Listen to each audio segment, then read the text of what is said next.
Good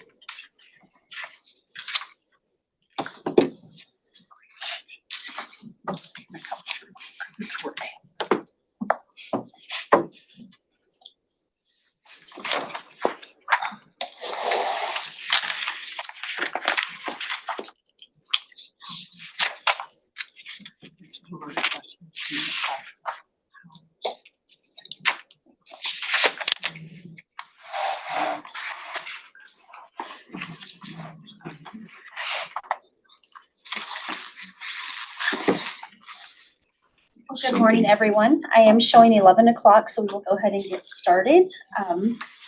Jennifer, if you could please do roll call for us.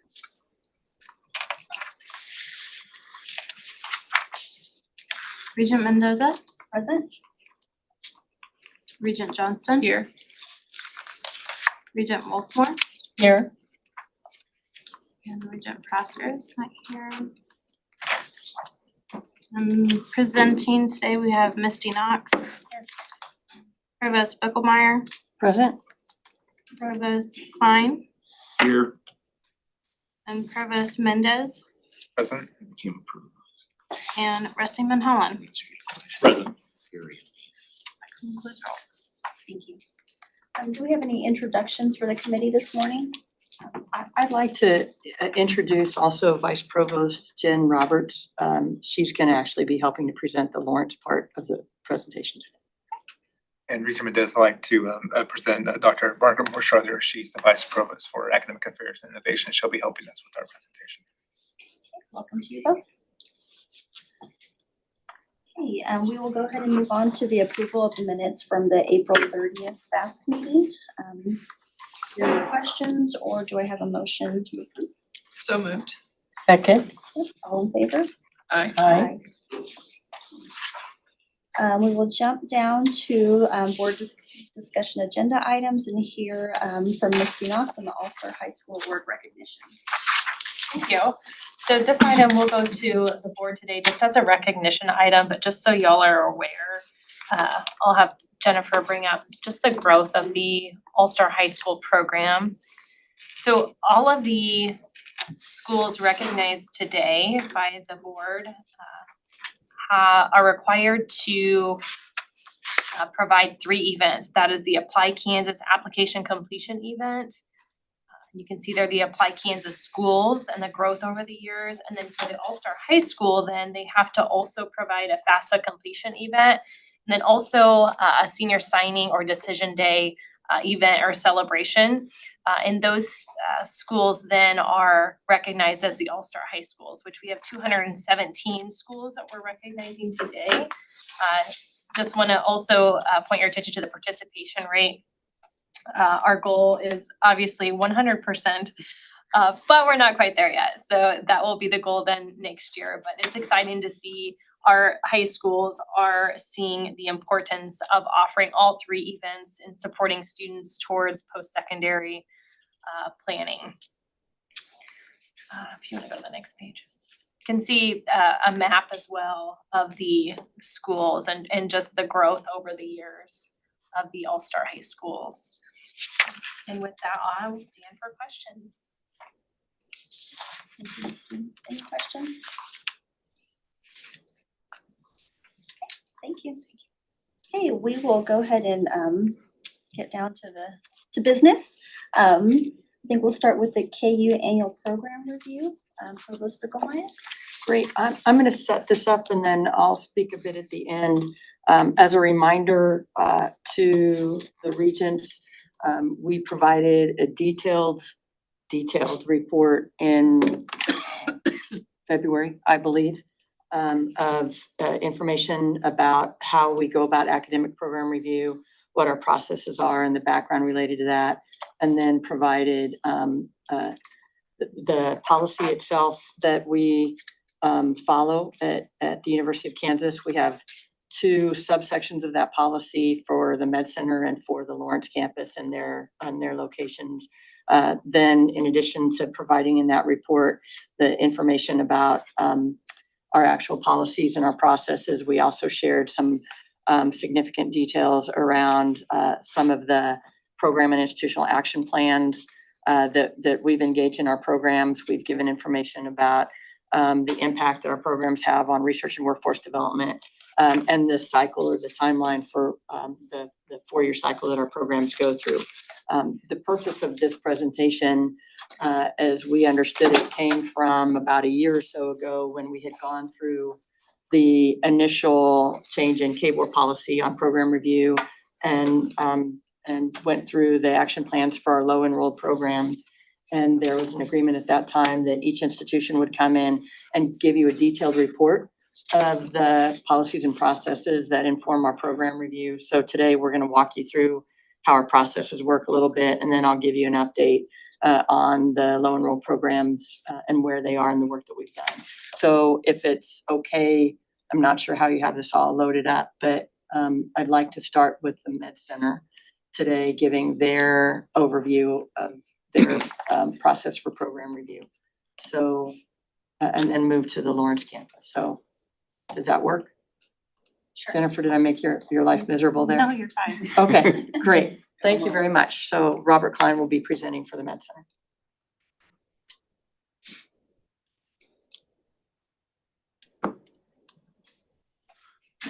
Good morning, Regents. I'm going to be reporting just on Med Center programs. I'm Robert Klein, Vice Chancellor for Academic and Student Affairs at KU Med Center. All KU Med Center undergraduate programs, there are the Bachelor's in Nursing and then 5 programs in the School of Health Professions, all meet identified minima for programs. One master's program, Health Informatics, is, I guess, about 3/4 moved. Will be moved from the School of Nursing to the Department of Health Information Management in the School of Health Professions. Brings together 2 programs that have some similarities in name, actually accredited by the same accrediting body, but 2 different wings of KHIM. So this is going to be a real opportunity to do some building, particularly around health informatics that has been an underperforming program. The Master of Science in Molecular Biotechnology has been phased out. Last graduate was in 2023. And we have built a clinical doctorate in clinical lab sciences that is more appropriate for the field and is doing very well as a 2-year startup now. KU Med Center recommends to continue all other programs.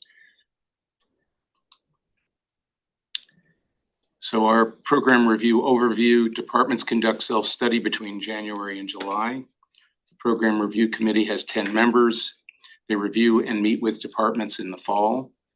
The final review report is shared with departments in December.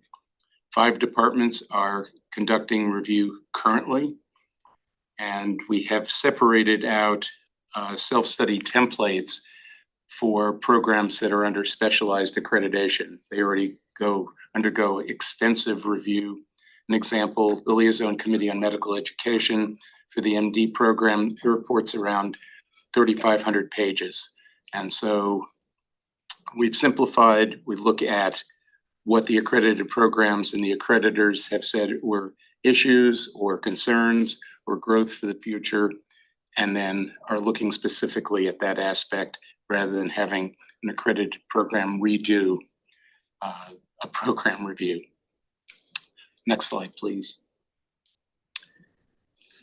So just a couple of examples. I've chosen some from kind of each school, but overall for the group of programs that are not under specialized accreditation, every one of our graduate students, whether in health professions, nursing, or the School of Medicine, have an IDP. It is kept current. The format does vary. We mostly use the AAAS template that was put in place a number of years ago. More recently, we developed competencies and milestones that are mapped to knowledge, skills, attitudes, and behaviors. Particularly proud of the work we've done on what used to be called soft skills and now more professional skills. The Ascend program I had to write it out because I honestly never remember exactly what it stands for. It's kind of cute though. Achieving successful careers, exploring new directions. But the program has been instrumental in bringing professional skills into our graduate programs. Everything imaginable, including etiquette, what the where the fork goes, places when you sit down to dinner. So anyway, all right, that's the example from graduate studies.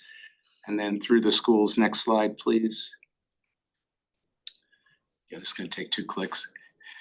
The School of Nursing has implemented the Assessment Technologies Institute, ATI, for the BSN. Changes were made in the program in 23-24 to implement virtual ATI, which is a 12-week NCLEX preparation review. Students actually have access to one-on-one experiences with an ATI nurse educator. All undergraduate students must complete the program, required to achieve certain scores in each discipline or module. The NCLEX first-time pass rates had unfortunately dropped in 2022 and are now up to levels that are quite acceptable, gone from 84 to about 99%. That's first time NCLEX. Next click, please. Nursing is undergoing, probably you're aware, a massive curricular shift to competency-based education in both undergraduate and graduate programs. It's under the leadership of the AACN and is called the AACN Essentials. They outline necessary curriculum content, expected competencies of graduates, and what's unique about it, it's not just for the BSN, but it covers master's and DNP programs as well. And the last click on nursing, the PhD in nursing curriculum has been revised. One major change that is going to be very helpful, used to be the students had to enter in the summer semester, and now it's open for fall, spring, summer entry for students. And then the last example is from the School of Health Professions and School of Medicine. School of Health Professions revised their PhD program in therapeutics. The program established an improved format for progress from comprehensive exam to PhD defense. They had quite a different format that students struggled with. It's an interesting program. Almost every student in it is a practitioner working full-time in other activities, clinical activities. School has also developed, an interdepartmental committee to review the therapeutics PhD program with the possible outcome of an integrated rehab therapeutics PhD. Next slide, please. So the MD program, last example.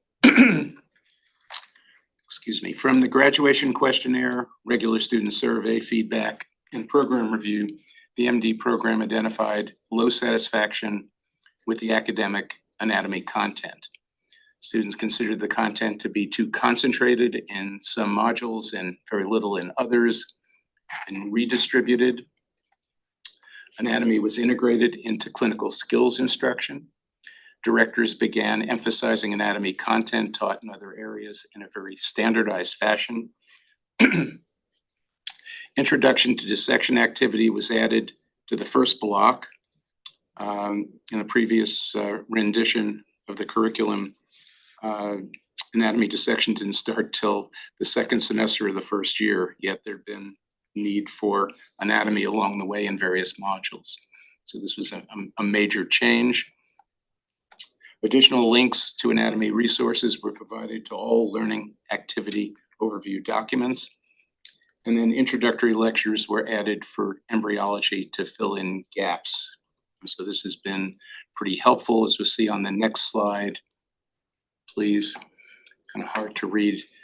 When I blew it up, it stretched the numbers, but shows all of our campuses, Kansas City, Wichita, and Salina, different colors. And in 2021, 2022, the drop below what we consider to be an acceptable line for student evaluation of our programs, 80%, was well below. With the changes that have been instituted, you can see that the line both for anatomy lab at the top and overall anatomy content have gone up and actually push 100%, which is pretty much unknown for student evaluations. But and this comes from the graduation questionnaire, so-called GQ. And I'm open for any questions, concerns. Thank you. Any questions?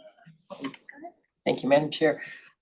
I know that we lost a lot. This isn't really about program review. It's kind of a related question, but I know we lost a lot of nurses during the COVID burnout. And I was just wondering what the enrollment trend is in the School of Nursing at KUMC. We have a full class in Salina for the first time in a few years. It looks like the numbers of students who are enrolling and projected in Lawrence is up, kind of pre-designating that they're interested in nursing, pre-nursing admits is up. And so we're pretty optimistic. We are thinking about doing some fairly drastic things. In the meantime, we've done, I think, kind of traditional things. We have upped the numbers of nursing students in the class to the maximum that is permitted by the accrediting body by admitting a spring cohort. Mhm. And we're thinking of going to a little different format that we'll see if the Board of Regents and other folks like it. But we're talking about basically a trimester arrangement to bring in more nursing students, graduate more.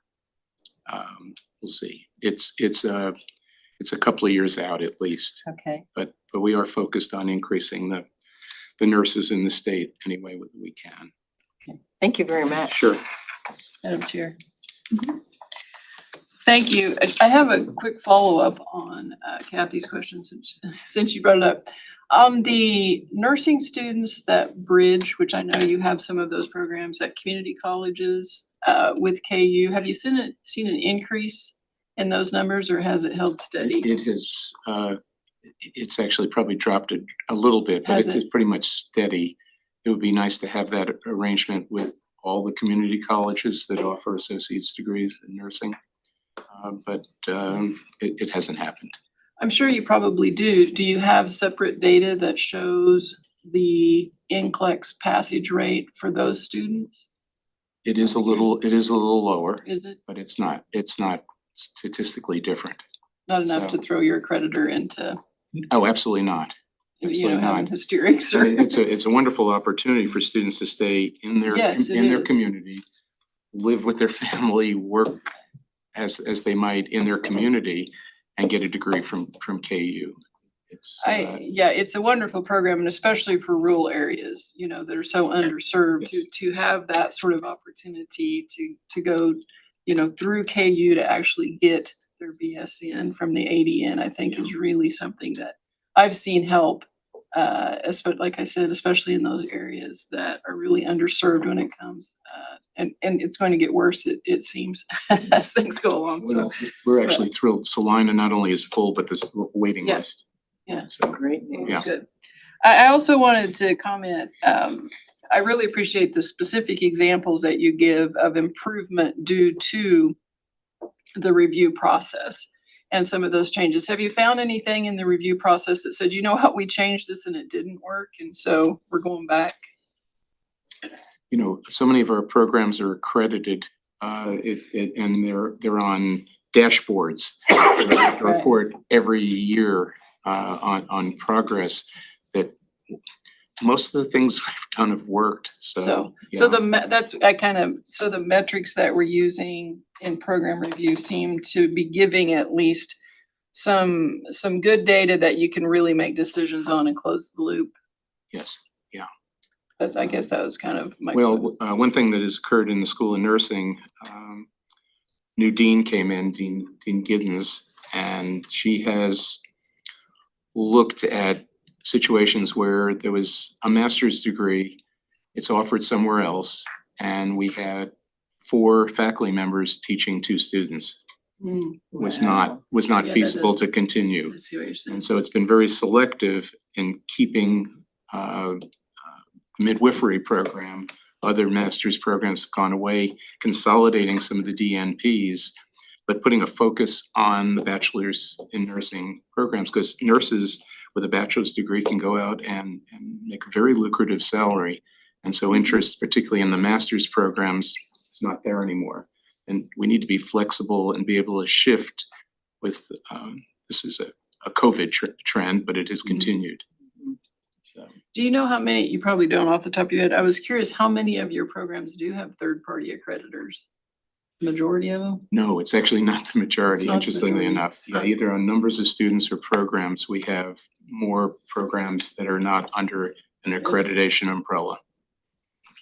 Thank you, appreciate the Sure. information. So we'll shift now, and again, just to come back to that point and give a little context, and particularly appreciating what you're seeing in the Med Center is 3 schools, health sciences related focused. And overall, and across the 3 schools, there's about 65, 70 programs Yes. roughly. So, and I appreciate, again, the leadership of both Jen and Robert, because I think we mentioned previously in another meeting that we had the KBOR academic program review process changing at the same time we were getting ready for our HLC 10-year reaffirmation, which happened earlier this spring. We used that as an opportunity to revisit and restructure our policy for academic program review and to really marry it to some of the kinds of data that you're asking for, that we know the HLC looks for, and that generally we know is across the specialized accreditors. On the Lawrence campus, we have about 390 programs, I believe, across, and here it's 65 programs or so across 3 schools. There's 390 or so programs on the Lawrence campus that are across 11 different schools. And so while Robert was talking about the cycle of program review there and the ability to kind of look annually particularly, we're trying to feed in annual data on annual strategic alignment meetings and on budget planning, but the deep dive academic program review is on that 4-year cycle. So those programs are in about 100 departments, and those departments go through on a 25 a year. And we've just started that work. So Jen's going to introduce you to that process and the key metrics on that, and then we'll come back and give an update on the continuous improvement work that we've been doing there. So Jen? Provost Bickelmeyer, I actually want to go back to Provost Klein for just a moment.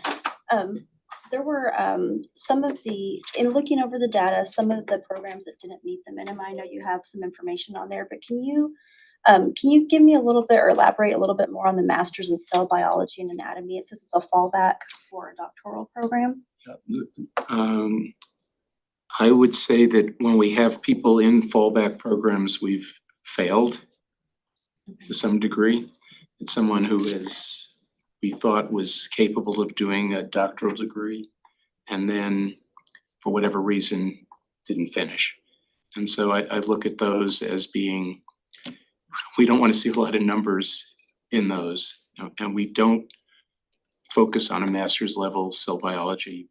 There's not really a market for it. It is truly a fallback, as it would be for pharmacology or toxicology, maybe a little more for tox.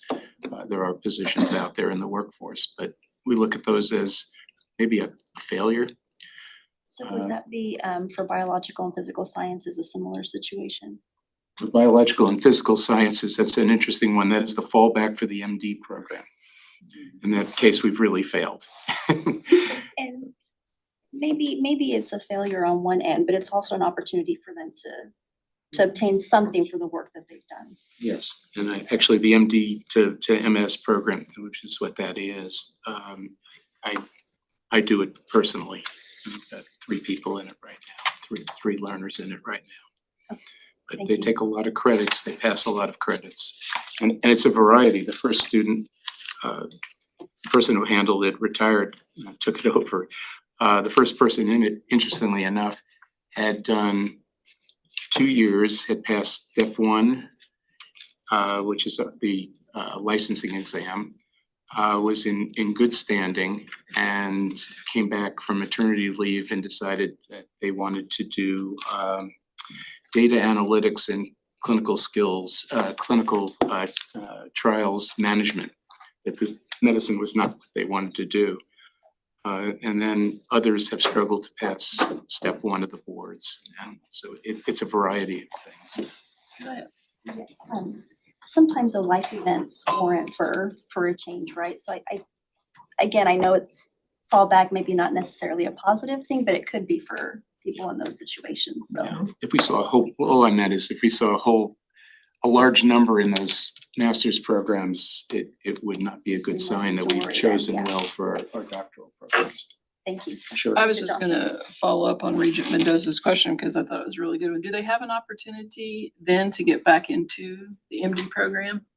No, so it's a Student I'm working with right now would like to, was in good standing all the way through year 3, actually took step 2 clinical, not the didactic part, and then had personal problems, but there's also a time lapse.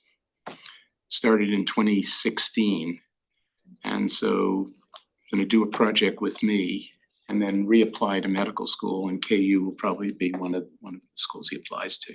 But it's a start over because of the amount of time that's gone so by. they have to completely go back through the application process and redo it. I got you. But at least they have, that's. Yeah, that was a an good opportunity. question. Yeah. Thank you. Okay, Sure. Provost Eichelmeyer. Thank you. Jennifer, the first PowerPoint. And again, Vice Provost Roberts will be leading us through the initial parts of this.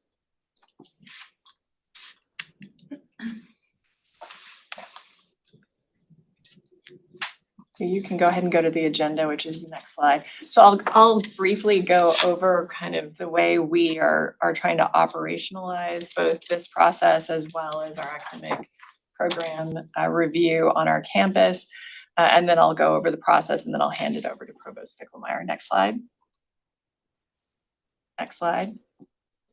So this is a schematic that shows Jayhawks Rising, which is the way that we are operationalizing our mission to educate leaders, build healthy communities, and make discoveries that change the world. So we have 3 priorities: research and discovery, healthy and vibrant communities, and student success. And then you can see we get more and more granular. But on the left are our core foundations. So those are things like our KBOR metrics, AAU metrics. Those are our accountabilities, both externally and internally, that we are weaving through that process to ensure that we are tracking data and metrics that are relevant to those constituents. And then on the right are the assessment processes that we are using to track our success. Both with those accountabilities, but also with the continuous improvement that we are doing in terms of the strategic plan. So so next slide. So what we've really tried to take advantage of with this portfolio review at the university level, as well as our department level academic program review that I will describe, is really to drive some of that goal setting and continuous improvement that is data driven down to the unit level so that we have full participation in that strategic plan across the university. It's not just something that's going on in the provost's office or the chancellor's office. It's something that's going on at every level of the university. Next slide. And just to, there you go. And just to give you an example, as I said, this is data driven. And so we have very specific metrics that and this is just an example. It's not, it doesn't include everything, but it shows you some of the metrics that we are tracking in student success and healthy and vibrant communities in research and discovery, so that really we are truly measuring progress or not, so that we can pivot and change direction so that we really know that what we're doing is worthwhile. Next slide. So the process that we use, I'm going to first talk about what we did with this new process with our big spreadsheet, which is what we call it, but the big KBOR spreadsheet. We, of course, took all of that data and met in meetings in the fall with all of our deans and chairs, particularly to kind of sort out the question that Regent Mendoza just asked. Why does the data look this way? If we're not meeting metrics, what's really driving that, so that we can understand, is that a feature or a bug? And then if it is a bug, what are we going to do to change it? Are we going to discontinue? Are we going to merge? Or is there some action plan that makes sense? So that was and then if we have an action plan, what we've done, as Provost Bicklemeyer said, is in this 4-year academic program review internally, then we can integrate that into that process so that we're monitoring that progress annually. Next slide. So that is, of course, the bigger portfolio review. What we did in anticipation of starting this process was adjust our internal process to a 4-year review. And as Provost Bicklemeyer said, we are reviewing at the department level about a quarter of our programs annually, so that we should have a full cycle by the next time you talk to us in 4 years. Right now, we are about a little more than a quarter of the way through, about 30% through the new process. And what we do with our degree level assessment process, which is that program level assessment of student learning, that we have them do kind of a comprehensive review that they report to us the year prior to going through this process, just to kind of spread out some of the work. Next slide. And the timeline is a little bit shifted from what Dr. Klein talked about, but really we start now and let everybody know you're up next year. Here's what the process looks like. Here's what the data is going to look like. We don't give it to them until it's updated from the last academic year, but it gives them time to collect additional information and really kind of task out some of the things that they want to do over the fall semester. We then launch in the fall with data and training, as well as the template that we ask them to fill out. They have the fall to do that. They give it to their school, so their deans or their college deans, to really look at it, endorse it, or give feedback if they need to. And then that goes to a university level committee. And right about now, hopefully by next week, we'll be sending out kind of the feedback from that committee. Next slide. And this is really the components of this are a self-study report, and it has 5 areas that also are aligned to specific metrics and data that are down to the subplan level in terms of program data. But we're looking at mission alignment, faculty productivity, curriculum and effectiveness of our degree programs, and then service that the units does both internally and externally. And then to align back to the strategic plan goal setting. So after reviewing this and reflecting it, what are the goals that they are setting for themselves for continuous improvement for that next 4 years? Next slide. And this is the strategic alignment dashboard. You can see this is our data that you can go into, and it's aligned to that strategic plan. It gives you some of the metrics, but it will go to the individual program, the individual department, and as I said, down to the subplan level, with a lot of different nuances around different priority groups, so that they can really dig very deeply into their data to understand what's going on and how they want to improve. Next slide. And then those reports, as well as the data, go to a university committee of 12 members. They do a pretty deep dive review and a group discussion, and then kind of either endorse the goals or give some feedback on what they think maybe is more important. The most substantive thing we've gotten is that people hesitate to pick a number. So we have to go back and say, no, we really want you to pick a number. And if you don't make it, that's okay. But what is your goal? Tell us what it is. And then we monitor that annually. And I think that's the end of just the process, and I'll pass it over to Provost Bicklemeyer for some of the outcomes.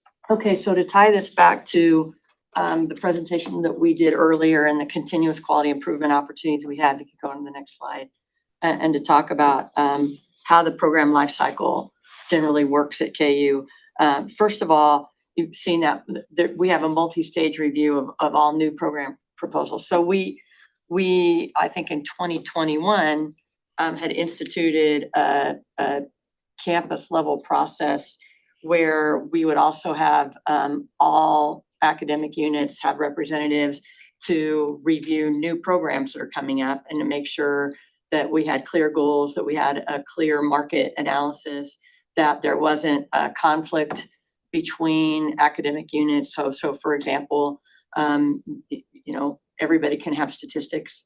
Everybody wants statistics. So who should deliver a statistics program, for example? Everybody wants data analytics. Who should deliver a data analytics program? So we organized internally in terms of approving programs as they move forward. We've also changed and updated policies to make sure that we are doing the work to make sure our policies are refined and streamlined program offerings. In our policy work, we've written policies and enacted policies that, for example, remove duplicative minors and taking off certificates that are low enrolled or have just been sitting on the books for a while. We created a certificate task force to remove or review the unique purpose of certificate programs and to have more robust review criteria. We've redone most of our grad level program policies to make sure that we're doing better, for example, of making sure grad programs align to workforce skills, even reviewing things at the doctoral level to make sure that we are preparing doctoral students for the work of academics. Then you also see that point about increasing transferability into bachelor's degree programs. We've done a very deep dive into looking at how we can engage better with transfer, particularly to meet work skills that we know are needed. Regent Johnston, to your point about nursing, particularly on the Lawrence campus, though, that particularly means doing things like better organizing ourselves to accept AAS certificates or degrees that or applied degrees from community colleges that have technical skills and competencies. We currently have 8 programs that take technical credit that give us opportunities to better align with community college AAA, AAA or AAS programs. And those are places like the BAS in biotech, the BPS in professional studies, the BAS in professional performance, the BAS in applied cybersecurity, BHS in health sciences, BAS in operations management, BAS in project management, BAS in exercise sciences. So we're doing a much better job of connecting to the technical credits that community colleges and technical programs deliver.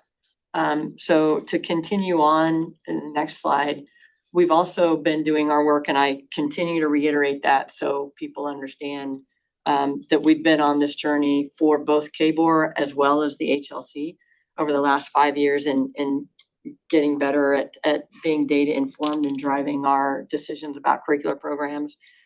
We have kind of done that deep dive into existing programs that really hadn't been looked at previously. And so since the academic year 2021, we've discontinued and done certificate review and renewal processes in a continuous cycle. As Jen mentioned, we've discontinued 86 majors and certificates. We've discontinued 10 graduate certificates. We've discontinued 15 majors or certificates that are in process for academic year 26. So we have taken seriously the continuous refreshment and review, seeing curriculum as a really living thing. And so we're continuously and routinely monitoring program health. We're making sure that we're capturing formally what goes on. We're also trying to drive into the process discontinuances that have occurred outside of formal review processes and capturing that data, which we didn't capture really well at the university level previously.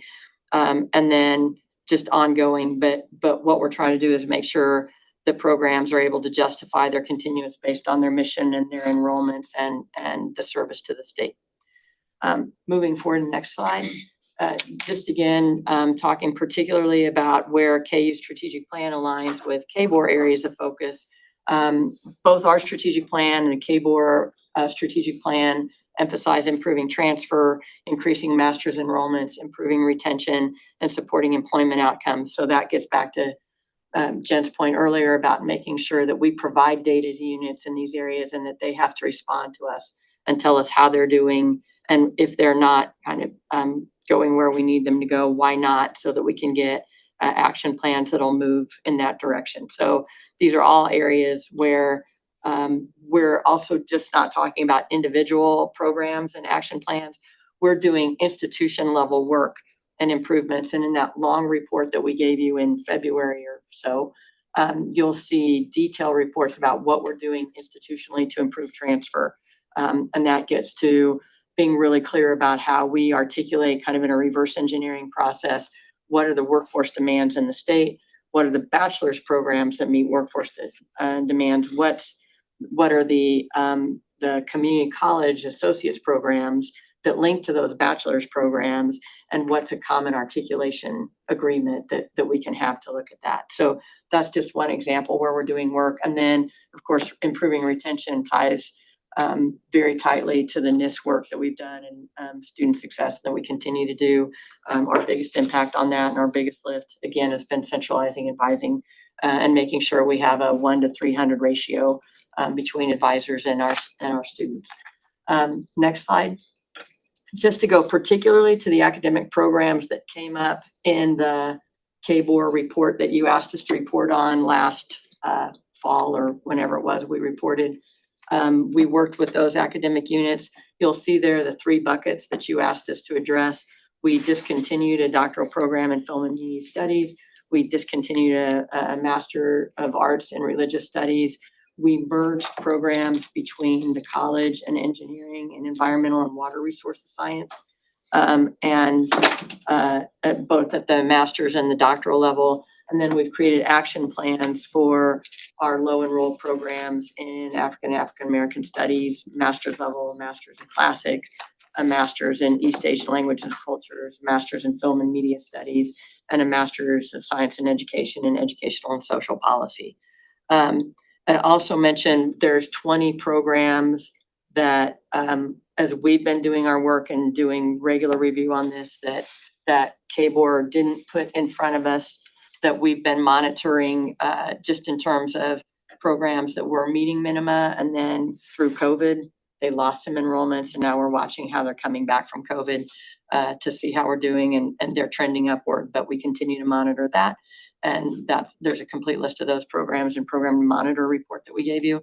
And then finally, we have a few programs that we don't anticipate will ever meet minima, but they're ones that serve unique needs.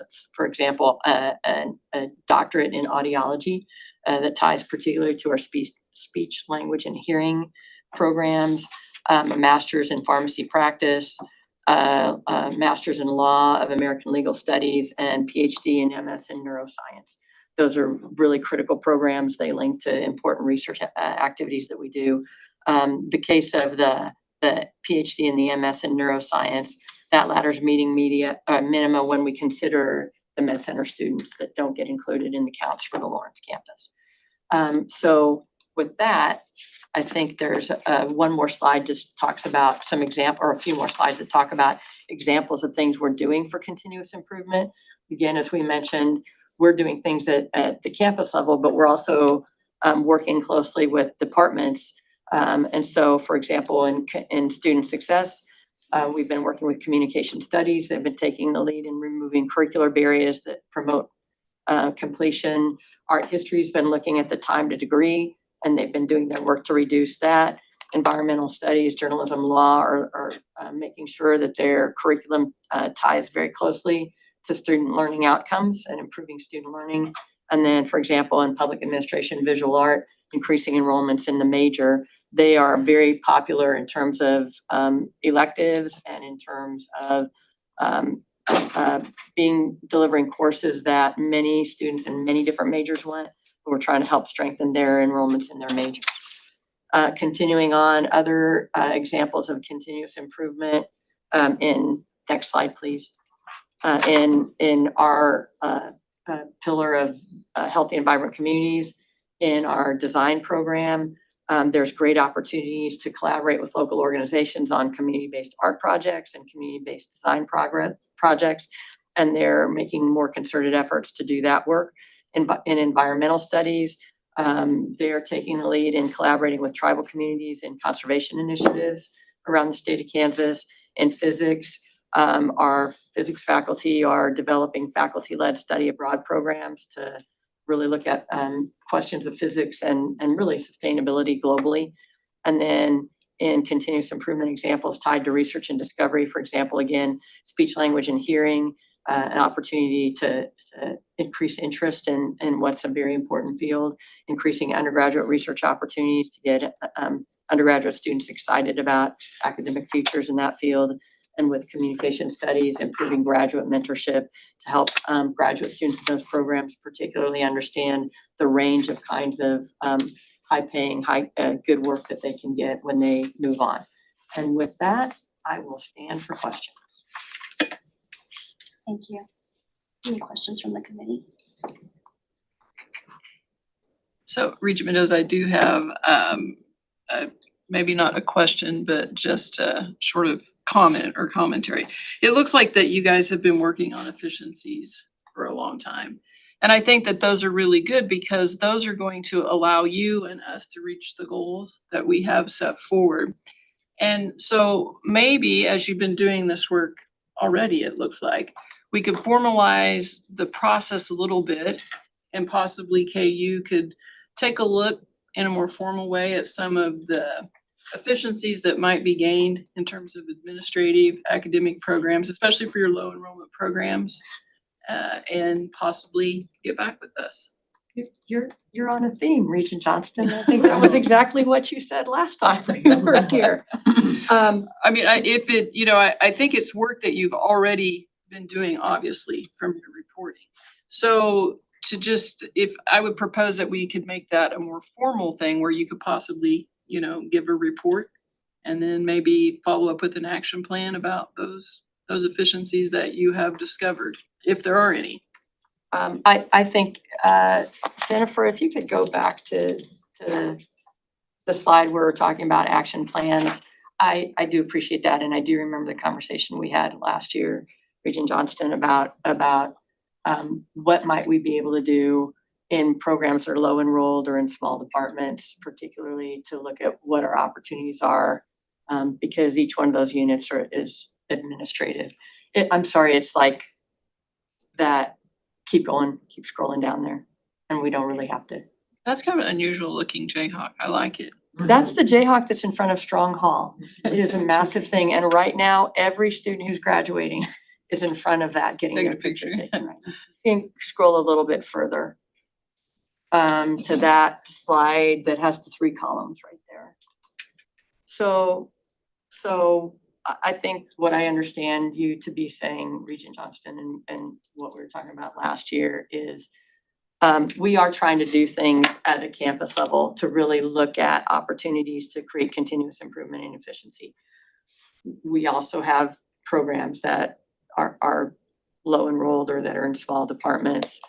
I guess I'll say, yes, I will take that back and I will engage in the conversation with really that's primarily the dean of the college, I think, in terms of where that exists, but I'll have a conversation with deans about other conversations that we can engage in to look at what are opportunities for administrative efficiencies across low enrolled and small units, and see if there's anything we can do. Do you have a time frame in which? So, Madam Chair, do you think it would be appropriate to say, like, let's have a report in August? And Meet in August. yeah, meet in August, that's a good point, Rusty, so we cannot do that. Well, so I Or they might wouldn't, they offer, could present, and nobody'd be here listening. I might offer, and I hate bringing up summer and what summer looks like, but our faculty are generally engaged in research and activities. I can certainly talk with the deans over summer because they are present in the summer and come up with some suggestion about process or scope or what we would Yeah. do. And then maybe give us the fall semester to look at that and come back maybe in November or December. That sounds good. How many of these programs would be the programs that were on an action plan from the last time that when we did program. Those review. are, that is the exact list from the last meeting. So when we had discussed reviewing those at an 18-month mark, when would that be? December of '25. Could we shoot for December then with that 18-month? Sounds like we were there already, so we will do that. All right. And we will ask the question that Regent Johnstone asks us to ask. Thank you for the thorough presentation. I did have several questions that you answered for your presentation, but I did have one remaining. You mentioned transfer quite a bit. There are about 9 programs that I noticed in the data that don't, that take fewer than 50 credits. Can you elaborate on those a little bit? Yes, thank you for asking that question. And we did a deep dive into that. Jen will give you the details on that. Yeah, so you take it. So I think they fall into a couple of different categories. One are really technical degrees that it's just hard to, at a community college, to get all of the preparation at the community college that articulates. So engineering, we are working, however, with engineering to try to lessen that. Another is we have a number of BGSs that are meant to be really flexible degrees, and they work really well for our native students, but they really don't provide a whole lot of access for our transfer students. However, most of those BGSs have a complementary BA with them that are transfer friendly. So they're a similar degree, they're just structured in a way that's a little bit more transfer friendly. And then we have things, that we do that just aren't really done other places, and it's very difficult for the students too. So it's not necessarily the number of credit, it's just having those disciplines at all available. So Kim Warren, who's our vice provost for undergrad education, she is the person who's going in and talking to all the faculty and really thinking about what are the different strategies we need to do on a program by program basis for articulation, and that she's got that list, and that is something she's going to be working on in line with, of course, degrees that people want. So we have a lot of degrees that people can get into. I think the question is, how do we match demand with the degrees that we have? And if those are open and transferable, that's great. We need to communicate that and make sure that that's happening. And if we have some that have demand that we can actually articulate, that is the next step that she's working on. Do you want to add anything, Barb? No, I think when you pare down to those 3 areas, though, the ones that are kind of really problematic, I think for students that we really are kind of stuck, we don't know where to get them, is about 12, if I'm correct. So we're trying to take those most challenging ones, and that does kind of tend to be around the BGS. Thank you.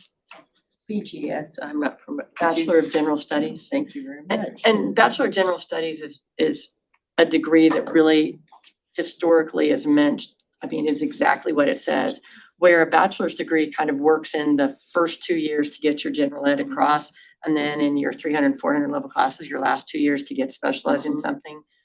The BGS is keep being broad the whole time. And so because it's keep being broad the whole time, because you want those cognitive skills of critical thinking or communications or quantitative reasoning across disciplinary areas, it's just hard to track it to somewhere. So that's what we're working on. Thank you. Thank you. We're going to go ahead and move on to K-State's program review. So Provost. Thank you, Regent Mendoza. It's a pleasure to meet before Bosque and Regent Johnstone and Regent Wolfmore. When I was a tenure track faculty and mentioned we're on the administrative totem pole, I used to teach higher education history and higher education administration courses. And I used to always tell my students that context matters. And so for the first part of our presentation, I'll go over the historic context that we're facing here at K-State. And as far as some enrollment trends, you'll see that K-State's gone through some enrollment trauma in the past couple of years, and we've reversed that in the past 2 years overall. And then I'll hand the baton to Dr. Moore Schroeder, and she'll walk you through the program review overall. So for first, next slide, please. As most of you know, here in this room, as far as we went through a strategic planning process at the university that was finalized in September 2023. And this was the plan for our strategic plan that leading the way as a next gen land grant institution. Keeping in mind as far as that there's a strategic plan with KBOR building the future, there was particular attention being paid to align those two across the board. Next slide, please. As we look as far as the KBOR's strategic plan, of course, there's the three pillars in terms of helping Kansas families, supporting Kansas business, and advancing prosperity within the state. And within that, they have focuses, areas of focus. So if you look here, as far as they have affordability, access, success, talent pipeline, innovation, and economic prosperity. And when you look at that compared to our priorities as an institution, next slide. You'll see that these are perfectly aligned with our priorities here at K-State and in Manhattan, Salina, and Olathe. Next slide. The Provost Office has gone through a lot of remodeling for the past couple of years, and just to give you sort of a 50,000-foot perspective of that, it started back in 2022 when President Lynn was selected as the incoming CEO of the campus. There's some consolidation to happen. There's some restructuring to happen with the Staley School of Leadership. We sunsetted our strategic enrollment plan from 2019. 2023 saw some other changes, phase 2 of some realignment in the Provost Office, including the creation of DASA, the Division of Academic Success and Student Affairs. Also reorganized our institutional research portfolio during that time as well. 2024, as far as I was honored to be named as the incoming provost, there continue to be some changes. We developed a new office of academic affairs and innovation. It was also established later on that year. This year, we've been focusing on our new strategic enrollment plan. Overall, that was finalized and socialized in February on our campus. The two ones that we're focused on of the 10 imperatives of our strategic plan is growing the number of learners to 30,000 learners on campus. In addition, as far as to raise our retention rates at 92% by 2030, which sounds like it's a far away from time from now, but it really is not at all. Next slide, please. You see the structure of the Provost Office has changed in the past 3 years. We have, as far as since then, we had a global campus, which is our online education enterprise. They used to be a separate college. We folded that within the Provost Office. As I said before, we also kind of reimagined our student success initiative as well. And as far as made some other changes. If we fast forward 3 years later, which is present day, this is what we look like now. Next slide, please. The one thing I'll draw your attention, we've centralized all of our academic affairs and innovation within one shop. And we were fortunate to recruit Dr. Moore Schroeder at the University of Kentucky. She was the Senior Associate Dean in the College of Education there. She and her family moved to Manhattan. She's a Kansas native. And so she's been with us since October 2024. So we're really thrilled to have her. We'll continue to make some other changes. We have some other holes to fill in terms of our portfolio. We are hiring a new associate vice provost for finance and business operations. We are finding a new chief of staff for our university within the provost office. And of course, we have a couple of different dean searches that are ongoing. Next slide, please. This is perhaps the most important slide with the context of the program review. As you see here, we've suffered through some massive enrollment challenges since 2024.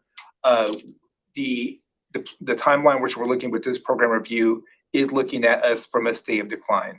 And for the past 2 years, we've experienced enrollment increases, and we're looking to have at least maybe a 1.5% increase this next coming fall as well. So just provide context, what we're talking about, this conversation we're about to have is within, the time for our reality has shifted in a positive way since then, and we'll continue to make some innovative degree offerings and looking to continue to look at some administrative efficiencies across the board.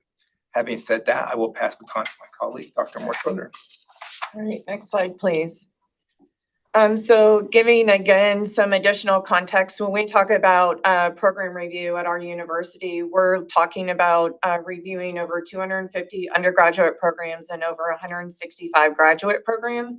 That includes our degree programs, our certificates, minors, et cetera. It does not include our micro-credentials.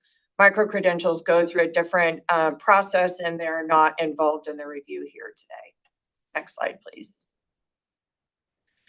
Okay, so our institution actually underwent a holistic review of our academic program review process over a 3-year period of time. And so what you have here today is what was finalized and voted upon by the Faculty Senate in our December meeting as our process. But I'll talk about the current process and then also what's worked well and not worked well. So the overall goals when coming up with our program review process, which is called Academic Program Review and Revitalization, is again looking at that holistic view, using it as a supportive tool to drive innovative curriculum, and then thinking about K-State and a long-term financial viability, and then meeting contemporary student and market demands.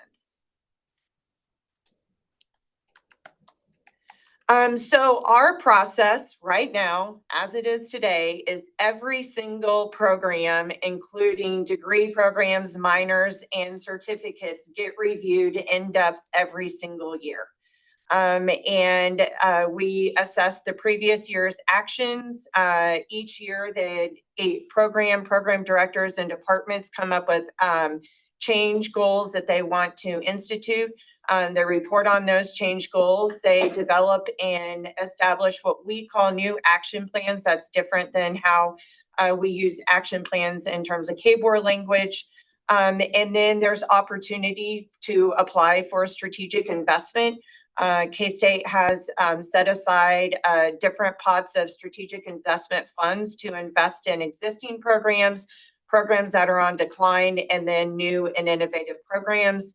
And then if we need to identify programs for further review conversations, we do that at this time as well. Next slide, please. And so what is working well and what is not working well? So it is very nice to be able to review our programs every single year. Having an in-depth review process of what we have right now, where every single thing is scrutinized, is highly burdensome to our faculty and to our programs, and we have seen a decreased quality in review. And so moving forward, we will be working with our programs and Faculty Senate to refine our review process, to still do a yearly review, especially around our student learning outcomes, looking at enrollment, retention, change goals that they've identified, and then move to a more in-depth every 4-year cycle, similar to what's required by a regional accrediting body and what's common across other institutions as well. We will continue our strategic investment and program revitalization. We have some examples of how we've used those funds that I'll talk about, but that does seem to be working very well. Next slide, please. So just hot off the press, again, we did this full in-depth review last year in 2024, which you saw the results of. And then again, in 2025, we just completed our full in-depth review process again. And this is kind of a snapshot of where we are with our degree programs. We have a couple of categories in terms of how we're thinking about it. Growing the program, that means that we feel that there's potential market growth through the program, or there's additional resources that we can use within the departments and colleges. We have 60 degree programs that we've marked as sustaining. Everything looks great. They're above minima. We don't necessarily have capacity to grow the program, nor do we kind of need to grow the program as we're meeting market demand. This year, we are looking at 40 additional programs. We're monitoring them. They maybe don't meet one area of minima, but they're above minima in all the other areas. They may be something that the change goals that the program's already identified just need a little extra support. And so it's just a way for us to kind of think about if we have additional resources and support, where might we do that? And so those are 40 programs that we've identified. This year, we have already moved to close 2 programs this academic year. They are closed and will be being submitted to K-Board for consideration for closing. They are not open to new enrollment. And then in addition to the 2 that were put on an action plan last year, we will be recommending 1 program to be put on an action plan this year. Next slide, please. And then just since academic year 2021, sorry for the small, it looked better on a bigger screen, that's okay. We have, similar to KU, we have done a lot in terms of thinking about our programs, how we're offering them, meeting market demand. So we've discontinued quite a few programs. We've also streamlined them. Sometimes they're merged. Sometimes options have been reduced because they no longer meet the market demand. But as you can see, quite a bit of change. It also reflects some of our decline in enrollment as well. And so again, just kind of looking at what are our students wanting, what are industry and marketing, industry and career partners wanting, and making sure that we're in line with that. So again, a lot of change on here. Next slide, please. Okay, so just a little bit more detail. So the 2 programs that were closed by our University Senate Shared Governance processes this year were Ethnic Studies and Women's Studies. This has been something that has been going on actually since academic year 2021 with recommendations from K-Board. Then we have merged departments and created a Department of Social Transformation Studies. They did an in-depth market analysis and study and also looked at what existing resources there were, created a bachelor's degree in social transformation studies that launched this past year. And so now it's the appropriate time to no longer admit students into ethnic studies and women's studies, so they are on a phase out program. And then second, we are recommending this coming year that we will officially put our Master's in Apparel and Textiles, it's actually called Fashion Studies now, on an action plan. Again, this is something that the College of Health and Human Sciences has been working on for a while with their reorganization. The major was changed to Fashion Studies to better meet the market demand in terms of what they were looking for. We currently have a consultant that is working with that department and program for some vision and direction. We expect a report on that out this summer. And then after that report, then the department will work together on creating an action plan to help improve that program. Next slide, please. And just a quick update, more in-depth updates are available in the report in the addendum we provided. But last year, geography was recommended by K-Board to be put onto an action plan. We are almost finished with our department restructure that is happening in the College of Arts and Sciences. They just completed their retreat last week to really finalize and start moving forward within the college processes for getting that through. This coming year, they will spend focusing a lot on curricular design across 3 different bachelor's degrees. And then we hope to be able to put into effect that new revitalized curriculum in the fall of 2026. Next slide, please. And finally, another program recommended for action plan last year by K-Board was music. They actually are thriving in enrollment for completion and enrollment where they were under minima, were in the talent pipeline and median average wage. We collected this past year and will be collecting moving forward more accurate median salary data. All of the salary data from our graduates we've collected are $45,000 and above. Additionally, we've created a 4+1 accelerated MBA program that was launched this fall. We already have 17 students in it, and it is growing rapidly. And then there was a big push for expansion of internships, especially in the state of Kansas area, in hopes of helping to create more opportunities for our students to stay in the state of Kansas. We have expanded the internships from 7 to 17 paid internships. And then finally, we've created a variety of career-oriented certificates in which we believe this will help our students become even more marketable and perhaps be able to start at an even higher earning wage when they graduate from our programs. And I believe, next slide, that might be, oh, never mind. Okay. So transferability of programs, I apologize. So in thinking about our transferability of programs, we appreciated the opportunity to look more deeply into this across all of our programs and really start to analyze where we are with that. So of the 131 programs identified, there were 46 that accepted less than 60 credit hours. And so we took a deeper dive into that. And really we're thinking about below 50 credit hours. And there are 8 programs similar to what KU shared. The 8 programs are very technical. Engineering, of course, rises to the top. We are having in-depth conversations with engineering. I'll show you some data that we have pulled together. We've also been looking at just our top transfer courses and then also strengthening our relationships with our community colleges from which we get most of our students. And there's some data there. Next slide, please.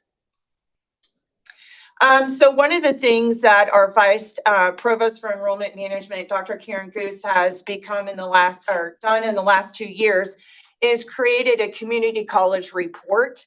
And that report breaks out the students that we get from that particular community college by dual credit, transfer credits of less than 12 hours, transfer credits of more than 12 hours, and transfer credits of students who have earned an associate's degree at that institution. From there, we're able to see the population of students. We're able to see the success of those students in terms of retention. We are also able to see the success of the students in comparison with GPAs.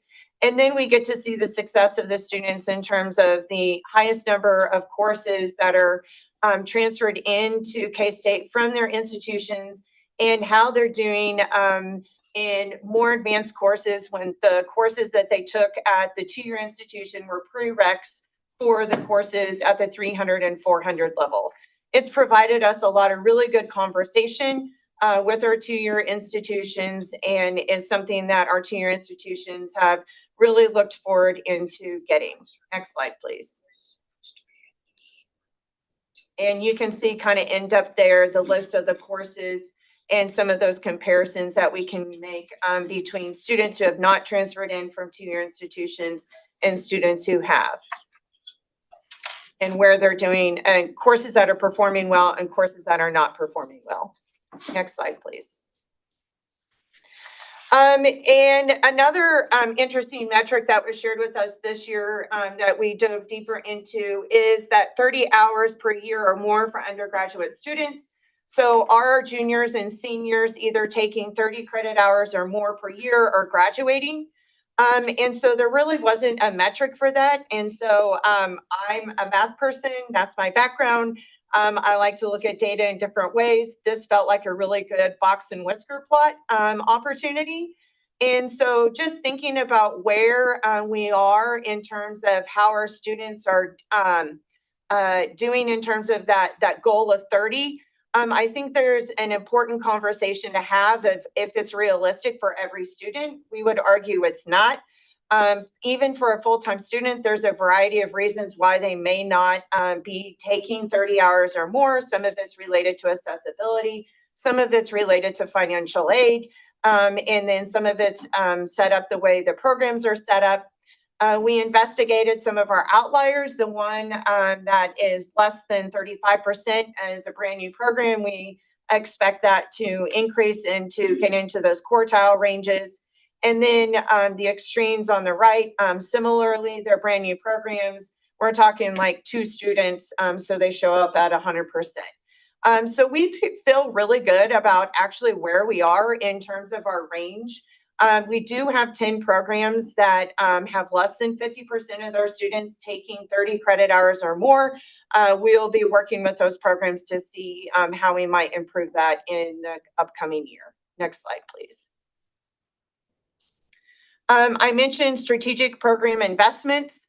So you can see some examples of how we've done taken some of our funds that we have at our institution, investing in either new programs or revitalization and enhancement of our current programs.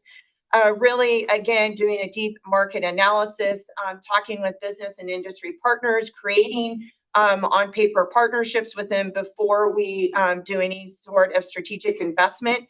So just again, some examples of programs where we are making strategic investments with our university funds to help improve the programs and meet the market and student demand. Next slide, please. And as we move forward in thinking about our additional growth opportunities, especially as we move towards our goal of increasing enrollment, so we are looking at new funding funding some new programs, but also thinking about modality changes for some of our current programs to better meet the needs of our students. And then again, thinking about revitalization. We know that similar to KU, we have very important programs that are niche programs that may never meet minima, but should be offered in our obligation of creating opportunity and access as a land grant institution. Next slide, please. Okay. Now we are open for questions and discussion. Thank you for that thorough presentation.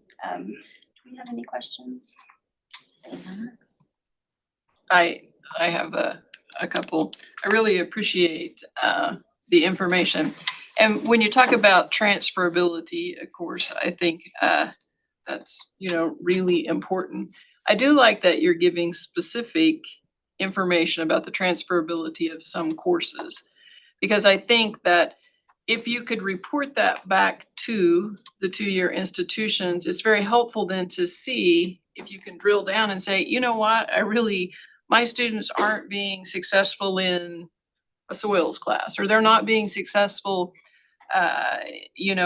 in math and chemistry, then that's very helpful to be able to readjust at that level where they're getting those very specific gen eds. Mhm. I think that working with the Transfer and Articulation Committee has really been good to alleviate some of the issues between the gap of what they should know, going into that next level. But I do think that just if we could report back, and I think we've had some resistance on that in the past because of the number, like maybe it's a FERPA issue about reporting back specifically. But man, that really is helpful information, and I think in the end would really improve the success of students as they take that next contiguous class, because that can be really, really important. So I just like to say I appreciate the information, but even, if we could go further about really drilling down and seeing some of those issues. I don't necessarily have a question, but I do want to task you all with the same task that we gave KU in December of coming back with those master's programs and doctoral programs that are not meeting the either minima. What we're doing, what steps we're taking to increase enrollment in those areas. I know overall we're taking steps to increase enrollment, but specifically within those programs. Okay. If we don't have any other questions, we do have a group of students that are supposed to be in this room. So I think we'll have to look at program review and what we can do to be more, spread them out or with time. But we are going to move all of the other agenda items to our next meeting on May 28th, unless there are any objections to that. Thank you all for your time and your detailed. Qualified admissions. Yes. And qualified admissions will still go to the board then in. Oh, great. Yeah, great, it'll okay, still, good. yeah. All right, thank you. All right, so I'll go ahead and, Meeting adjourned. Thank you.